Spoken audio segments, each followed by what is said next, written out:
Халид Эртугрул. Сүйгөн жүрөк кантип жашайт. Китеп Тең мүмкүнчүлүктөр социалдык борборунун студиясында жазылып даярдалды. Окуган Умсунай Үсөрова. Бишкек 2025. Халид Эртугрул. Жазуучу педагог Халид Эртугрул 1956 жылы Адыяман аймагынын Бесни өрөөнүндө жарык дүйнөгө келген. Башталгыч класста туулган жеринде, орто мектепте Кыршехирде окуган. Кийин Нигде педагогикалык институтун жана Гази университетинин педагогика факультетин бүтүргөн. Магистратураны Жумхурият университетинин мамлекеттик башкаруу бөлүмүндө, докторантураны Сакария университетинин социология бөлүмүндө аяктаган. Ар кайсы аймактарда мектеп мугалиминен директорлугуна чейинки кызматтарда иштеп, улуттук билим берүү башкармалыгында дагы жетекчилик кызматтарга чейин жеткен.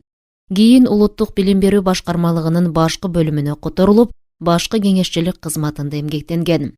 Академиялык диссертацияларын аяктаган соң Халид Эртугрул ар кайсы университеттерде окутуучулук жана жетекчилик кызматтарда эмгектенип келген. Бүгүнкү күнгө чейин билим берүү жана маданият тармагына тиешелүү 50гө жакын китеби жана көптөгөн макалалары жарык көрдү. Китептери көптөгөн сыйлыктарга татыктуу болду жана көптөгөн тилдерге которулду. Айрыкча жазуучунун китептери улуттук билим берүү башкармалыгы тарабынан сунушталган китептердин катарынан орун алгандыгын дагы белгилеп кетүүгө болот. Жарык көргөн китептеринин ичинен Өзүн издеген адам, Ыйманга суусаган жигит, Айсел, Селим жана Ханде сыяктуу эмгектери нускасы жагынан рекорддук көрсөткүчтөргө жетти. Окурмандары менен тыгыз байланышта болгон Халид Эртугрул алар менен ар күнү электрондук кат, телефон, СМС аркылуу кат алышып турат. Бүгүнкү күнгө чейин аталган эмгектери үчүн сыйлыктарга жана мактоо баракчаларына ээ болду. Ошону менен бирге жылдын мугалими наамына татыктуу болду. Үй бүлөлүү, 2 баланын атасы. Баш сөз. Ашыктык бул башыбызга таажы боло тургандай, жүрөгүбүздүн тээ түпкүрүндө сакталган ыйык сезим болуп саналат. Тилекке каршы бүгүнкү күндө мына ошол ыйык сезимди тебелеп тепсеп, баркын кетиргендер көбөйүүдө. Сүйөм деп эт-бетинен кетип, ай жылдызды алып берем деп кабаттап сөз берип, болгон баалуулуктарын бут алдыңа таштагандар, мына ошолор сүйүү сезиминен куру калгандар. Себеби чыныгы сүйүү, тунук махабат адамдын рухун тазартып, даражасын көтөрөт. Адамды керемет сезимдердин дүйнөсүнө алып кетет. Окурмандардан почта аркылуу келген, телефон аркылуу жана социалдык тармактардан келген каттарда сүйүү темасы алдыңкы орунда турары, айрыкча жаштардын бул маселеде көптөгөн жаңылыштыктарга жол берип жатканы, натыйжада жашоосун түп тамырынан бери өзгөрткөн катачылыктардын, орду толгуз жоготуулардын орун алып жатканы зээнди кейтет. Мына ошондуктан Сүйгөн жүрөк кантип жашайт деген аталыштагы китебимди назарыңыздарга сунуп олтурабыз. Бул китеп бизге келген сүйүү темасына байланыштуу турмуштук сабак болуучу каттардан турат. Бул китепте кийинки муунга сабак болсун деген ниетте, сүйүүгө кабылдым деп ойлоп, туура эмес мамилелерге жол берген, анын артында адамдык сапаттарынан, абийиринен ажыраган адамдардын башынан өткөн окуялары орун алган. Башынан аягына чейин таасирдүү, ошол эле учурда кызыктуу окуяларды чагылдырган бул китепти окуган окурман соңунда чыныгы сүйүү, тунук махабат кандай боло турганын түшүнөт деген үмүттөбүз. Жүрөгүңүздө, үй бүлөңүздө жана айлана чөйрөңүздө туруктуу жана жемиштүү сүйүү бакчасы болушуна тилектешпиз. Бар болуу себебиңиз сүйүү болсун. Халид Эртугрул. Хикмет мырза менен Ифет айымдын сүйүү баяны. Көз жашым көл болуп агып, улама арчып коюп жаттым. Ошол күнгө чейин мынчалык катуу таасирленгеним эсимде жок. Жүрөгүм жарышка түшкөн күлүктөн бетер улам катуулап согуп жатты.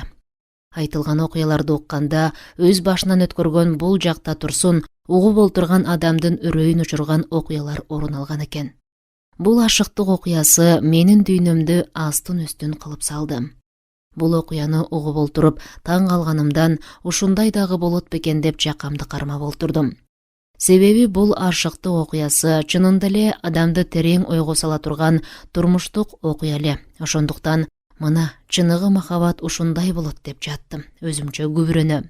Лайли менен Мажнундун ашыктык окуясы дагы бир жолу биздин учурда кайталангандай болуп жатты. Бул ашыктык окуясында айтылгандардын баары олуттуу дагы, маанилүү дагы болчу. Биздин заманда дагы кездешкен мындай таза, тунук махабаттын баянын ар бир жаш окуп билиши керек. Себеби учурдагы сүйүү деп жаңылыш баа берип алып, ар кандай жаман иштерге кабылып, жашоосун армандуу үшкүрүк коштогон адамдар мындай дастанга айлантса боло тургандай сезимдерге абдан муктаж. Сүйүү деген ушул деп, күнөөсүз бирөөлөрдүн жашоосун тозокко айлантып, келечегин талкалагандар дагы угушсун, чыныгы сүйүүнүн кереметин көрүп, рахатын сезишсин. Андан дагы маанилүүсү, көрсө чыныгы сүйүү мына ушундай болот турбайбы? Биздики жөн гана соодалашуу турбайбы дей тургандай болушсун.